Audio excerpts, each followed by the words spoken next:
2026 সালের এসএসসি ও সমমান পরীক্ষার ফল প্রকাশিত হয়েছে।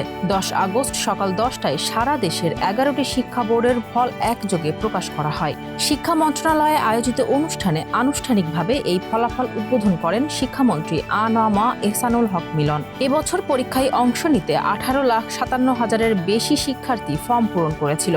এবার সার্বিক পাশের হার 62.25%, যা গত বছরের অর্থাৎ 2025 সালের চেয়ে কমেছে।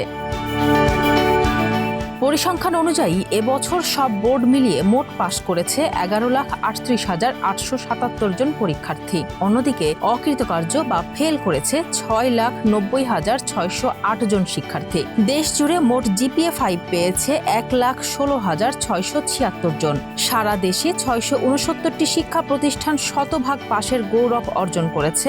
এর বিপরীতে 312টি শিক্ষা প্রতিষ্ঠানের কোনো শিক্ষার্থী পাশ করতে পারেনি। তবে এবার মোট শিক্ষা প্রতিষ্ঠান বেড়েছে 303টি। এবারের এসএসসি পরীক্ষার ফলাফলে ছেলেদের চেয়ে বড় ব্যবধানে বাজিমাত করেছে ছাত্রীরা। পাশের হার ও GPA-5 উভয় ক্ষেত্রেই এগিয়ে আছে মেয়েরা।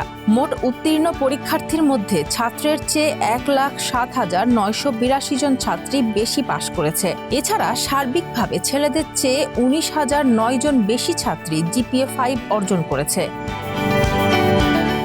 দেশের 9টি সাধারণ শিক্ষা বোর্ডে এবছর গড় পাশের হার 64.05%, যা গত বছরের থেকে 3.99% কম। এসব বোর্ডে GPA-5 পেয়েছে 1,06,009 জন, যা গতবারের চেয়ে 19,009 জন কম। সাধারণ বোর্ডেও ছেলেদের চেয়ে 11,401 জন বেশি ছাত্রী GPA-5 পেয়েছে। তবে ঢাকা বোর্ডে পাশের হার গতবারের চেয়ে বেড়ে এবার 71.63% দাঁড়িয়েছে। এই 9টি সাধারণ বোর্ডের অধীনে মোট 14,18,398 জন শিক্ষার্থী পরীক্ষায় অংশ নেয়।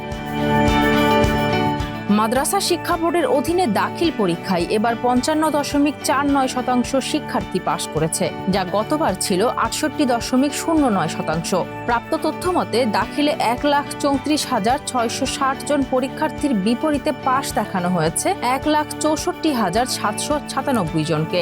উল্লেখ্য, গত 21 এপ্রিল থেকে এসএসসি পরীক্ষা শুরু হয়ে সাধারণ বোর্ডে 20 মে এবং দাখিল ও ভোকেশনালে 24 মে লিখিত পরীক্ষা শেষ হয়।